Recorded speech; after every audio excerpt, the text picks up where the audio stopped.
Hi everybody, it's Pollo Del Mar, and I'm here with another one of my helpful drag tips. Now, you might have tuned into previous tutorials to learn how to do makeup, such as smoky eyes, cut creases like these, or maybe even my glittered lip tutorials. Nothing gets a performer as excited, in my experience, as getting some new hair. For example, this gorgeous two-tone Lacefront wig. I happen to have picked this up from my friends down at Janet's Beauty Supply in San Francisco. But you can find Lacefront wigs available online or at many local wig stores in whatever area you might be in. For many people, it's really a difficult task to figure out how to cut the lace. Now, as you can see, I'm going to pull this really close to the camera. For those of you who are unfamiliar with Lacefront wigs come with a piece of lace which helps the hairline blend in as if it's a natural hairline on you. Unfortunately, some I've seen cut the hairline of the wig so far back that it actually replicates as if you didn't have lace at all and kind of defeats the whole purpose. Others I've seen leave the lace on and I can see it from across the room, so that also defeats the purpose. So I've done some research online, and I also spoke with some friends and people who I trust and admire who are longtime drag performers and or hair professionals.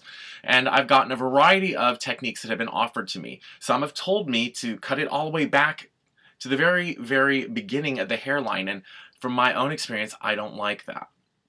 So I'm going to show you the technique that works best for me, and that is creating a slightly jagged or irregular cut on the lace, which from a distance blends a little more easily into the kind of contouring that I've done here. So let us get started.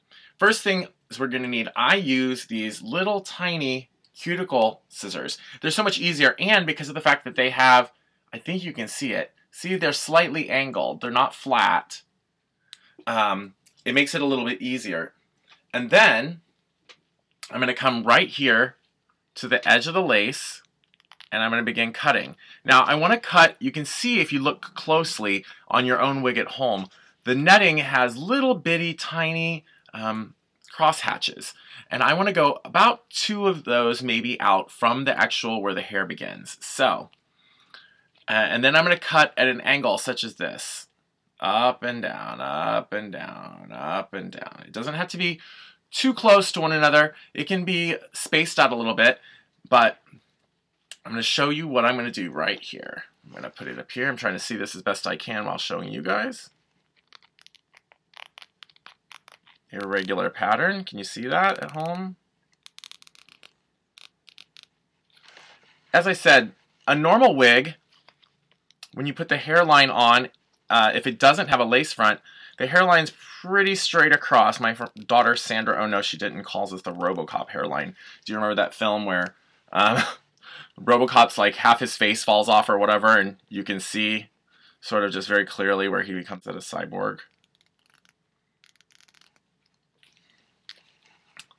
I'm going to hold some of this back. I don't want to cut too much of the hair. If some of the hair seems to be getting caught in here, which is not necessarily good, but the one thing I will say is if you snip some hair a little bit at the front by accident, it's just like baby hair along the front. Now, I'm not going to show you this all the way through because I'm going to look at it more closely so I can make sure that I'm not messing up this gorgeous wig on in my own right. Alright guys, so this is what I cut off, and you can actually see that in many ways we're replicating. Can you see that this is the edge that they had on there? Now mine is not nearly as smoothly cut. It's a little more jagged. I might want to go back in and clean that up later, but for all intents and purposes I think this is going to serve its purpose. So now let me see what it looks like when I throw it on.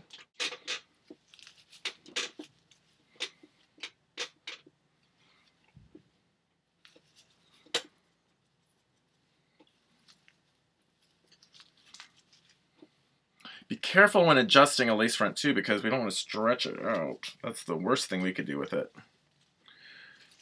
But I do want it to fit correctly. You can see a little bit of it here. But what I'm going to do is I'll go back in a moment with some darkish powder. Brush. I'm going to contour along that hairline a little more so. darken her up there.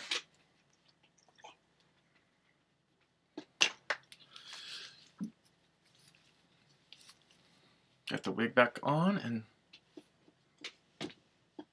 voila. My name is Pollo Del Mar. Thanks for watching. I hope that you've learned something from this tutorial. And if you haven't, watch some more tutorials, okay? I've got a lot. Thank you for subscribing if you have, and if you haven't, what are you waiting for? Meanwhile, let's connect on Instagram, Facebook, and of course, Twitter. I hope that we'll be in touch. Until next time, playing with makeup should be fun. And if it's not, you might be doing something wrong. See you soon.